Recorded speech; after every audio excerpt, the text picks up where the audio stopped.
thanking His Excellency, the President of the Republic of Kenya, who is the Commander-in-Chief of our Defense Forces, Dr. William Samoei Ruto, particularly for having honored this day in solidarity with Kenyan workers by putting on a purple suit.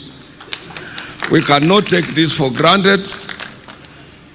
We recognize that you recognize workers, and also in your position as a worker number one. I know I want to be very brief, but I want also to tell all of you who are here, who have assembled here to listen to us, that mvua haitanyesha.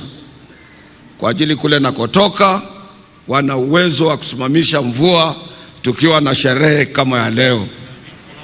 Na hiyo kazi imeanza kufanywa. Tulituma mmoja wetu anaitwa Mheshimiwa Omboko Miremba kwa ajili grandfathers wake ndio huwa wanasimamisha hii mvua kutoka kule sehemu za nyumbani. Na nataka kumshukuru Mheshimiwa Omboko Miremba, who is also the chairman of KUPPET, for the good work you have done, and it will not rain. I want to recognize our Deputy President, Honorable Rigathi Gachagua, who came here earlier and who has been supportive to workers' cause, and also to recognize Governor Sakaja. Wengi wenu mnajua wakati wa Labor Days, mimi niliwauliza huyo kijana mnipatie Mheshimiwa Sakaja, and you did a good job, mkamfanya senator wa Nairobi. Sakaja grew up with my children. Sakaja has been part of my family, and that is why. And we are not saying that the performance vis-a-vis his position might not be satisfactory, but we must develop channels such as the one I've developed, and I communicate to him on issues of informal sector in Nairobi and what is happening and how we can make our city to be beautiful without really throwing stones at him. I want to recognize my cabinet secretary, who is also a former labor leader from the Union of KUPPET, Sister Florence Bore, who has been with us, who has worked closely with us, who has opened her offices for all labor leaders in this country. And I want to thank you, Mama. Those cabinet secretaries who might be around here with us, we recognize you. Our Principal Secretary, Minister of Labor, Social Protection, State Department for Labor, Honorable Shadrach Mwangola Mwadime, the Principal Secretary, Minister of Labor and Social Protection, State Department for Social Protection and Senior Citizen Affairs, Honorable Joseph Mogosi Motari. Other Principal Secretaries present: my twin sister, Executive Director of Federation of Kenya Employers, Sister Chaglin Mugo, the Honorable Member of Parliament for this area, the young man Felix Jalango, is very much known as Jalas.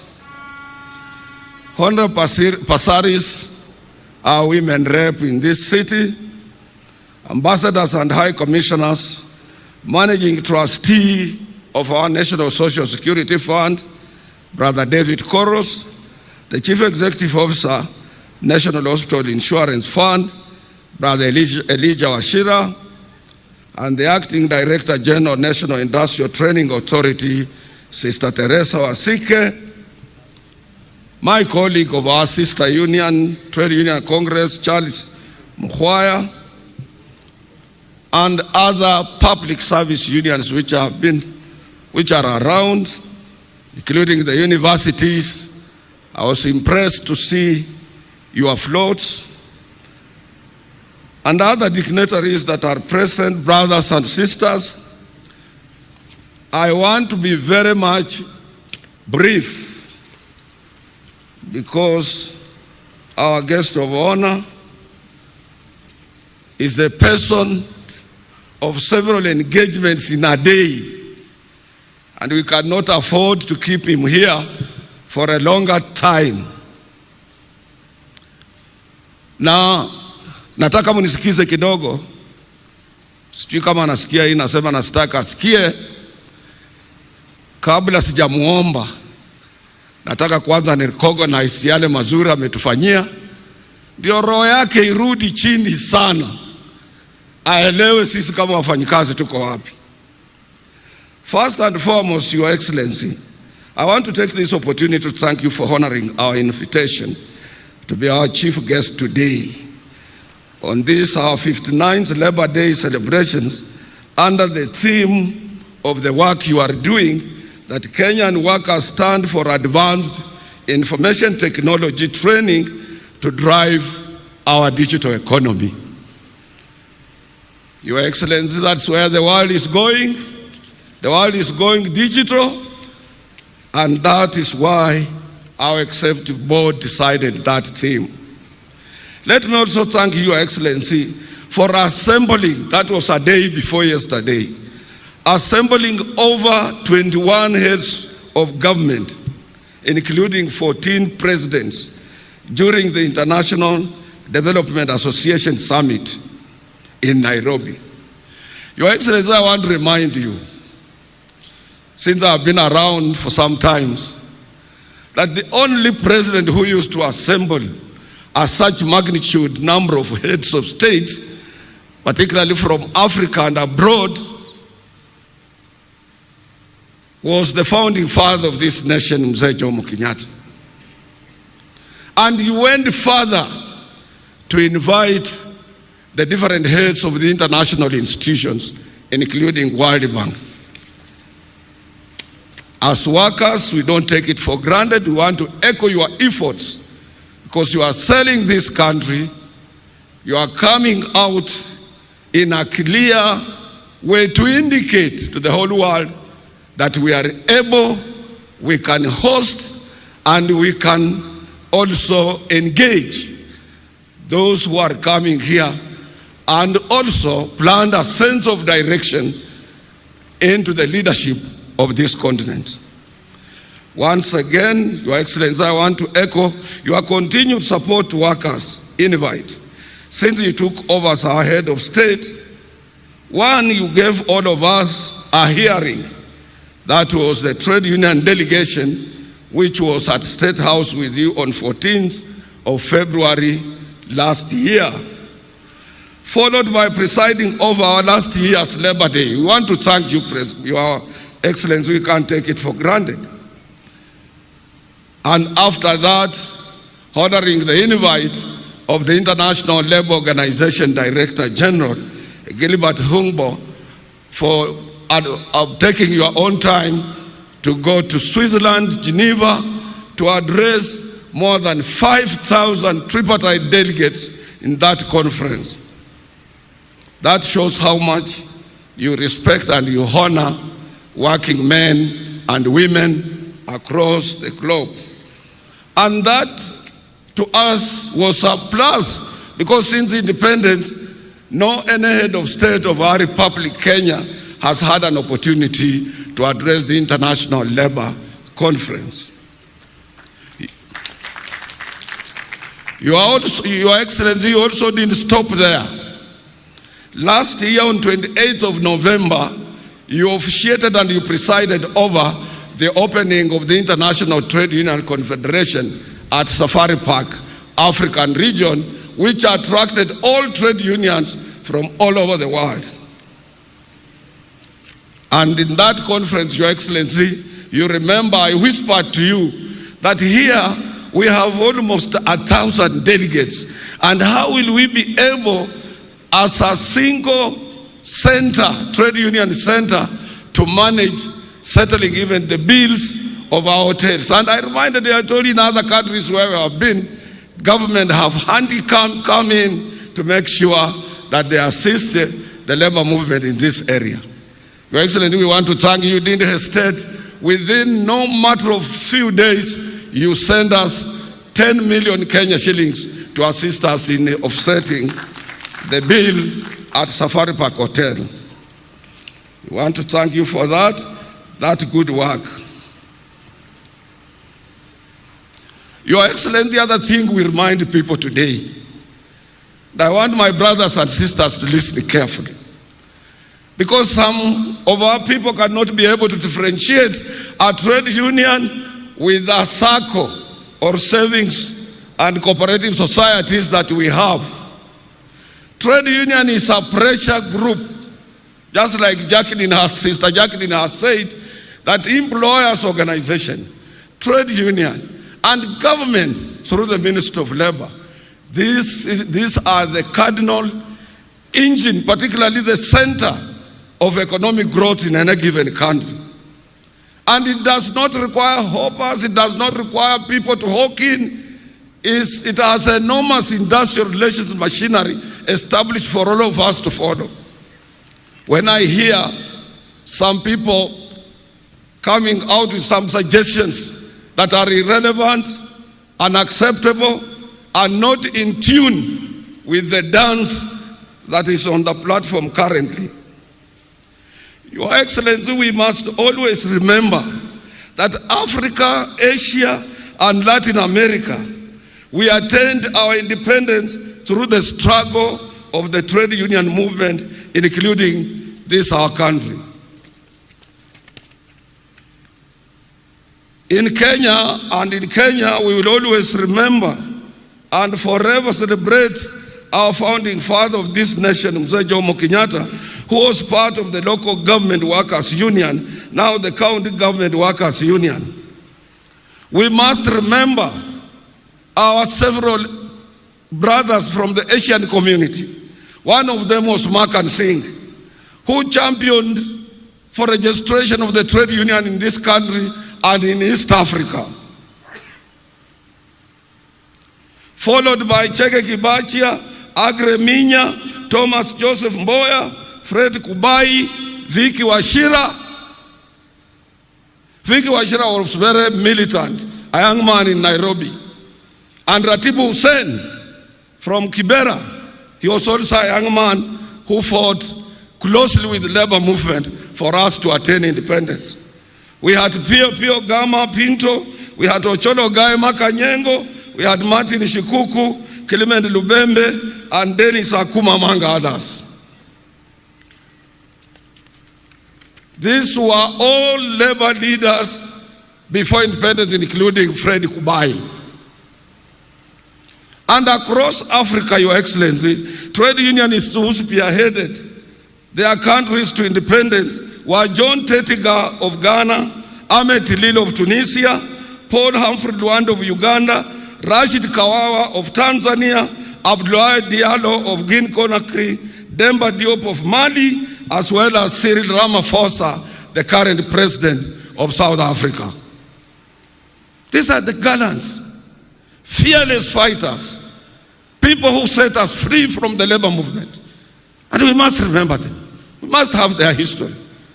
They were not people who had been appointed by government on various positions and they want to pretend to be labor leaders. Shenzi, son. And Your Excellency, today's trade union movement has changed from agitation to scientific dialogue. That is why you don't hear us on newspapers. That is why you don't hear us fighting. We are busy with the employers in boardrooms, negotiating for good terms and conditions of service of our members. And Jacqueline is here. She can bear me a witness. In my own union, this year, I signed more than 44 CBAs to cushion workers from the cost of living. And some say, Atwoli, amekaa tu pale, hii mzee. Ni mzee wa ujuzi, mzee wa kisasa.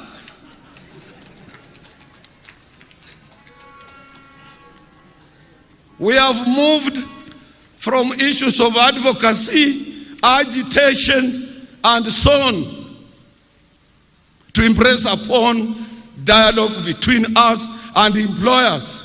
And Your Excellency, nowadays, because of digital economy, e-commerce, or platform economy as it is known. We research through our Kotu Education and Economic Research Department to any enterprise before we engage employer. Tunaangalia huyu ametengeneza pesa ngapi. Na ile ya juu ndio tunakuja kumwambia bwana, wewe kampuni yako imetengeneza pesa hii umenunua gari, hii umefanya hii umefanya hii pesa fulani, zingine umepeleka Dubai, zingine umepeleka Ulaya, na hizi zimebaki ndio sisi tunataka tugawanyane na wafanyikazi. We don't come to your office to for employers, and Jacqueline is here blindly. We also look at the cost of living, consumer price indices, inflation rate in comparison with the national economic performance. And when we demand, you cannot escape, you cannot run away, because we will go to the industrial court with those facts and we will get what we want, or the employment and labor relations court. So sisi sio wajinga. Tukikuja kwako tunajua una pesa, kama hauna tunajua hauna. Na CBA has about 40 to 30 clauses. We will look into those areas. Other areas we leave financial aside. We will live until we support you to maximize profit, and with that profit we will share.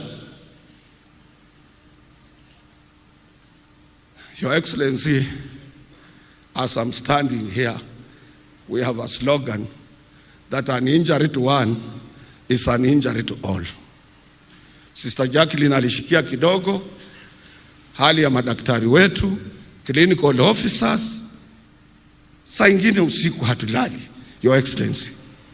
Tukisema tutafuta njia gani mwafaka, which route, because you managed us on 6th of March.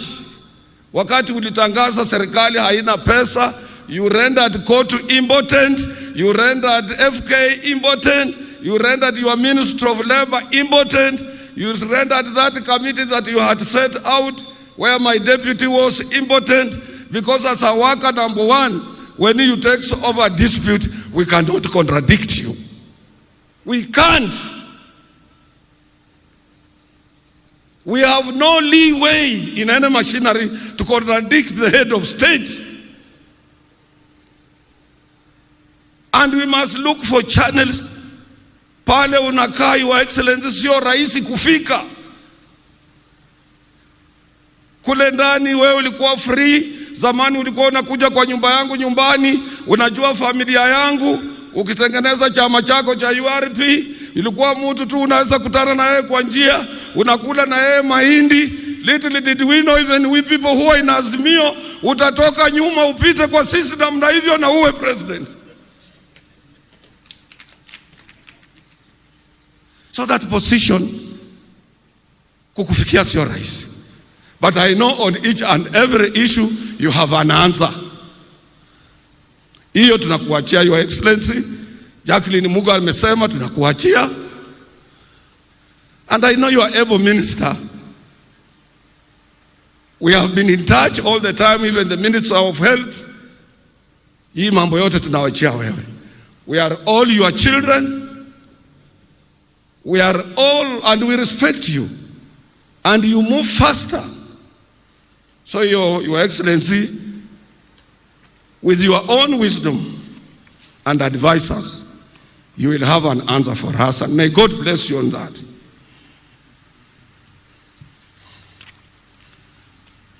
Karibu nimalize. Naomba Mungu anisaidie niwe mfupi sana kwa maneno, nisikose. Your Excellency, I a little bit touched on digital e-commerce, as it is known now in the circle of International Labour Organization as platform economy. And also in other areas it is known as smart economy. Because smart, we use smart gadgets, we use smart telephones, smart iPads, smart computers, smart televisions, and these are the things currently driving the economy. We want to thank you for the efforts you are making to make sure that you establish information technology centers in the whole of the Republic to make sure that our young men and women are versed with what is going to be there in future.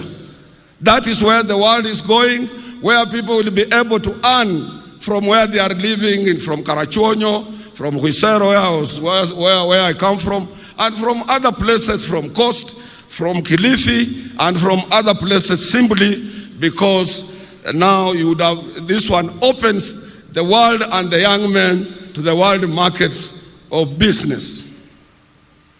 And we want to thank you for that and appeal to you, Excellency. We have refurbished Tomboya Labour College at a tune of 500 million Kenya shillings without borrowing, coming from workers alone. And I want people who are making noise to visit Tomboya Labour College Kisumu.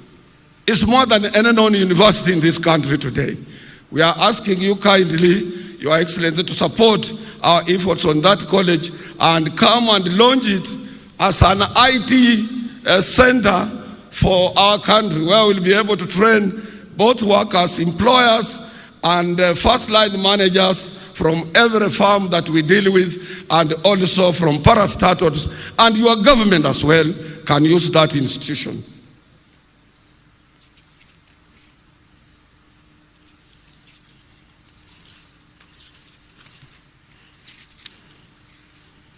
Your Excellency, you appointed me on Social Health Insurance Authority, SHIA.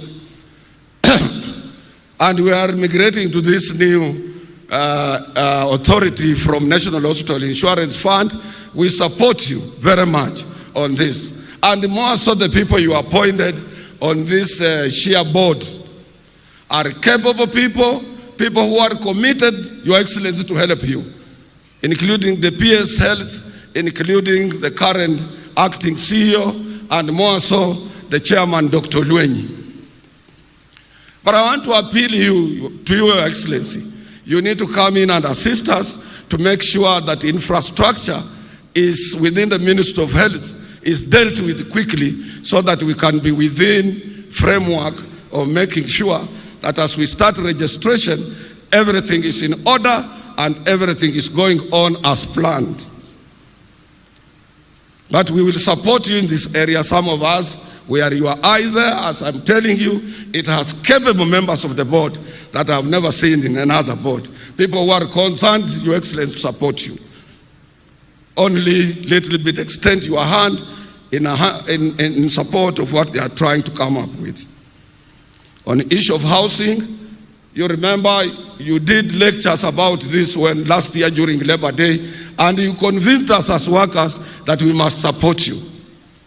And when I asked your ministry, which is in charge, whether workers will have an opportunity to be on that board, and after consultation with their office, they are allowed us, as per the current act, to appoint one of us on that particular board. The purpose is we as workers will support it financially. But the eye on that board also, when there will be allotment, because we have some shop stewards and workers who have even nowhere to sleep, they will have an opportunity to be housed in this new venture that you have started. And it is not only in Africa. Algeria, they did it. Egypt, they did it. And so many other African countries, they did it. And as I've said, the only problem with our country, Your Excellency, is that we were not used to paying taxes. And when you said everybody should pay tax, it became as an alien issue in this country. Because a normal Kenyan would like to eat without working, would like to make money without earning. And this is where the problem is.